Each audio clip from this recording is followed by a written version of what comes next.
back to our real estate morning show. I'm Dylan. This is Jen. We're excited to be here with you today, and we're going to cover a couple things.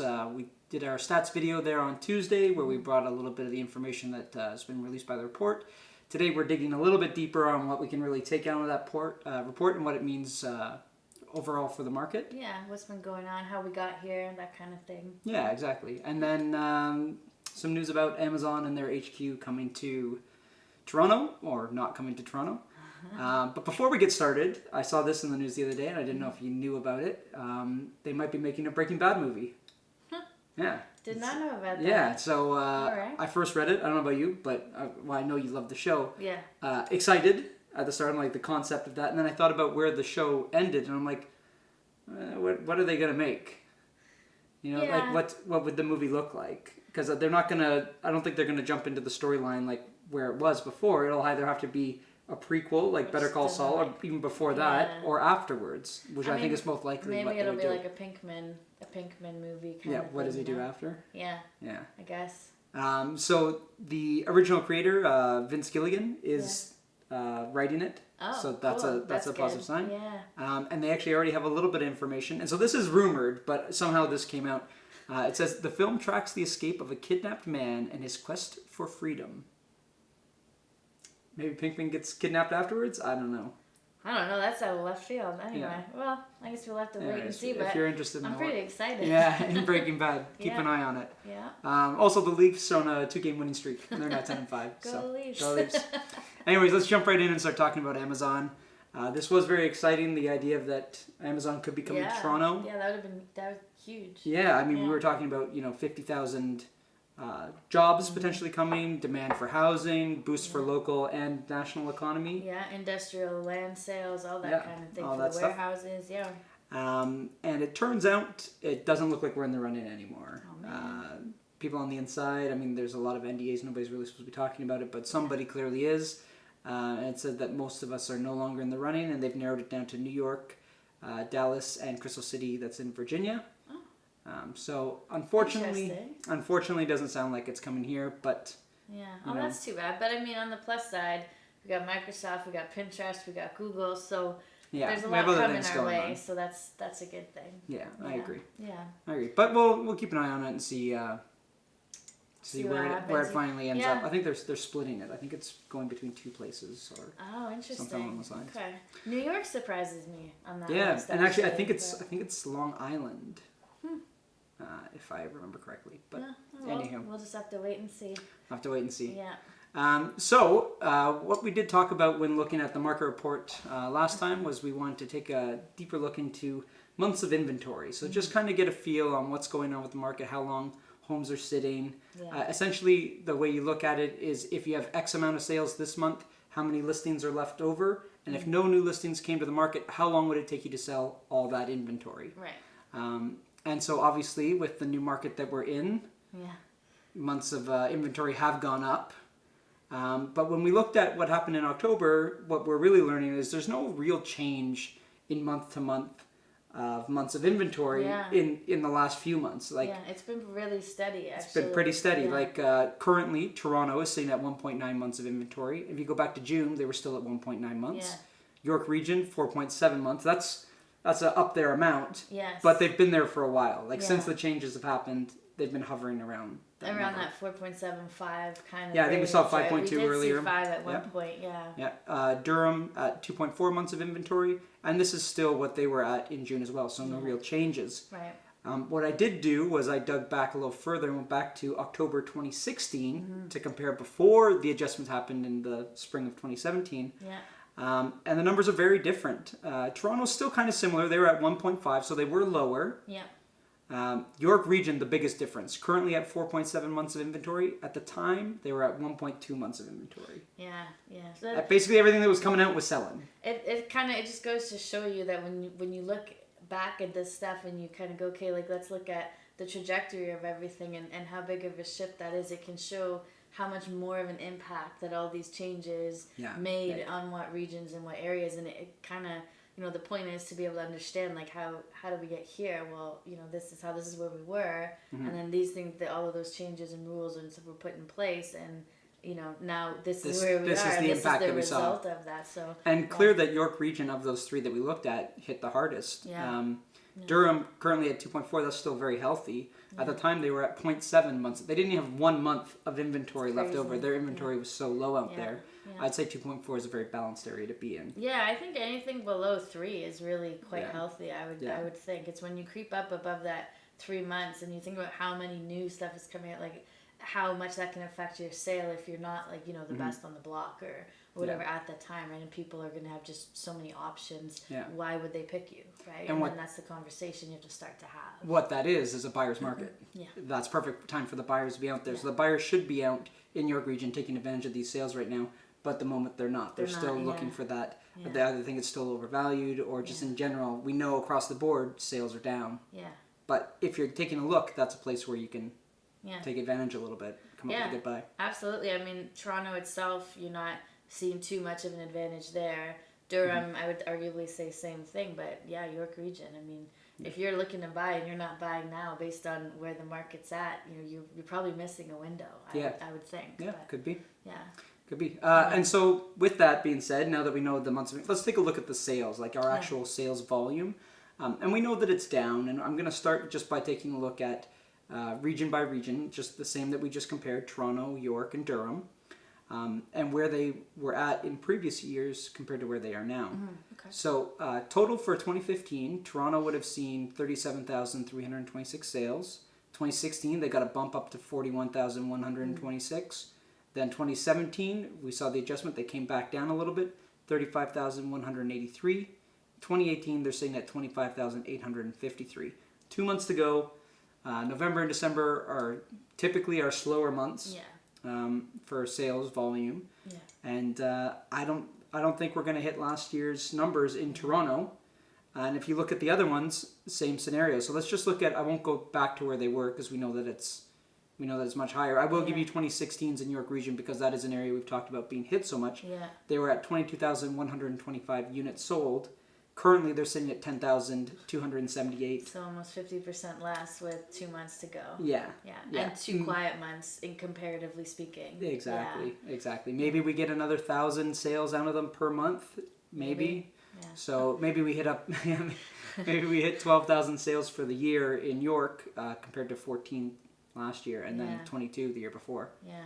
So. Yeah, that number that's jarring. That's a big difference there in that number of sales, which it is kind of counterintuitive when you think about it. But then I guess the reality is that where the sales would be taking place, people have to. A lot of times, people are selling to buy, and so if you're staying put, then that's 2 transactions per household essentially that aren't happening. So it does make sense that when people are looking at the market and holding, because we're just waiting for this all to settle down, and you have that kind of age pocket, and especially York region where it's family homes and stuff like that people are living there longer, that it does make sense the numbers would show up the way that they do. It's just all it's showing is that people who potentially would have sold in a stronger market just aren't selling. Yeah, and I would say it's not that they're not listing, because our listings are still up. It's just our sales volume the buyers aren't coming out. There though, And so when we take a look at overall, last year we were at 92,263 sales for the year across all of TREB, all home types. Currently we're sitting at 67,472. We're pretty far from that 92,000 mark. Yeah. And we're definitely not hitting it. We're not going to catch that this year. We're not going to catch that. Yeah. And so what does that mean to you when you see that big of a difference? Like what is that telling us about the market? And we're not going to get into this today, but affordability is one of the biggest factors, and people coming back to the market. Ultimately, I think it is so much harder to get financing these days. And some of these neighborhoods, some of these areas, I think buyers are being much more cautious now and saying, "Hey, is that too much to pay here?" I think that's but it's not ultimately. It's probably one of the biggest factors right now, and we will touch on affordability in one of our next episodes because we were looking at some of those numbers yesterday, and wow, is it staggering? Yeah, it's getting a little scary actually. So we're gonna save that for another time. We'll save that for another time. That's a big conversation. But I'd say that's probably the biggest one. But now let's shift a little bit and stop with the doom and gloom of the sales are down and this is all months of inventory are up, blah blah. And let's talk a little bit about.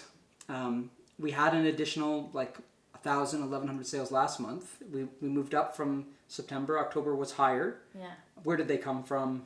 Right. What areas? What segments of the market? Right. Yeah. Because we've got some positive news to draw on there, right?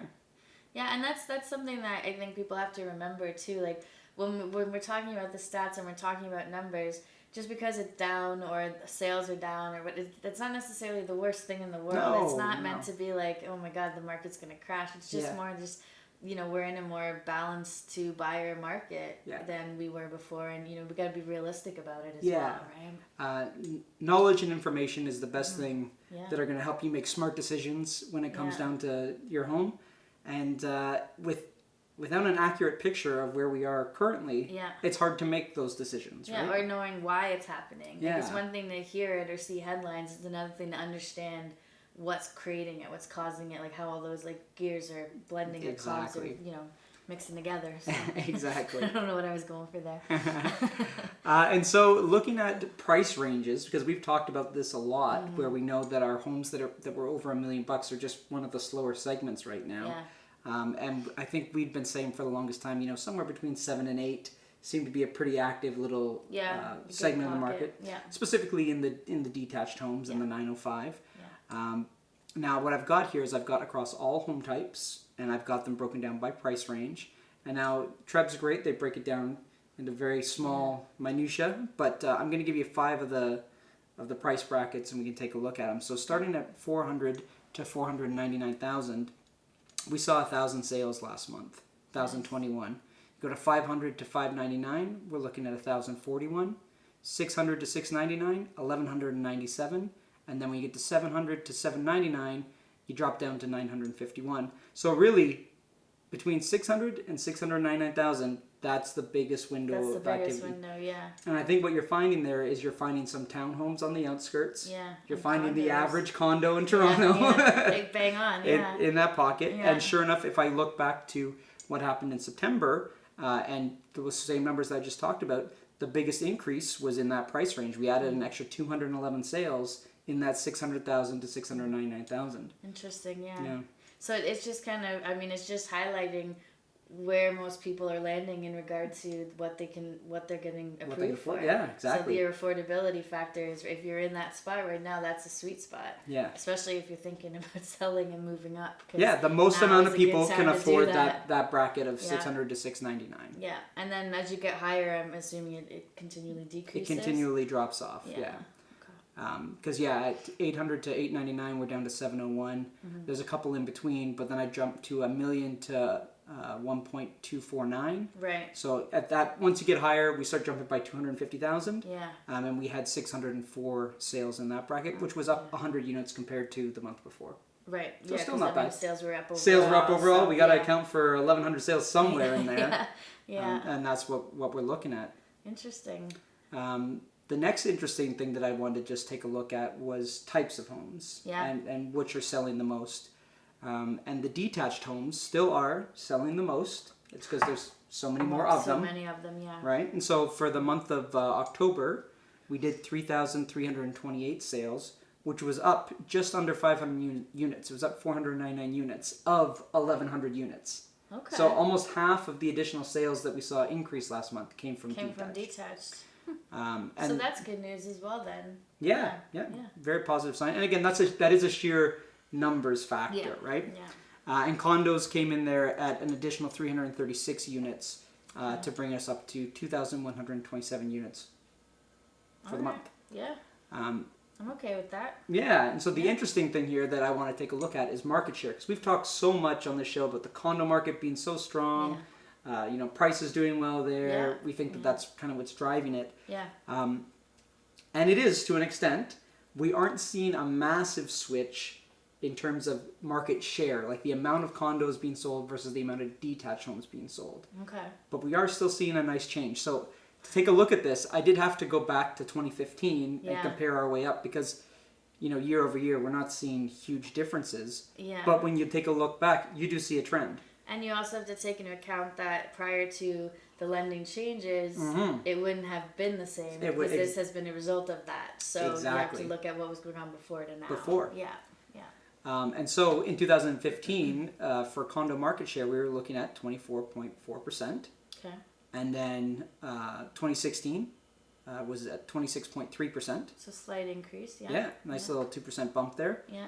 And then 2017, we jumped to 29.1%, Okay. and 2018, 29.3%. Interesting. So they've jumped essentially from maybe 25% on average to 29. We're just under 30% Yeah. of the market share is condos. Yeah.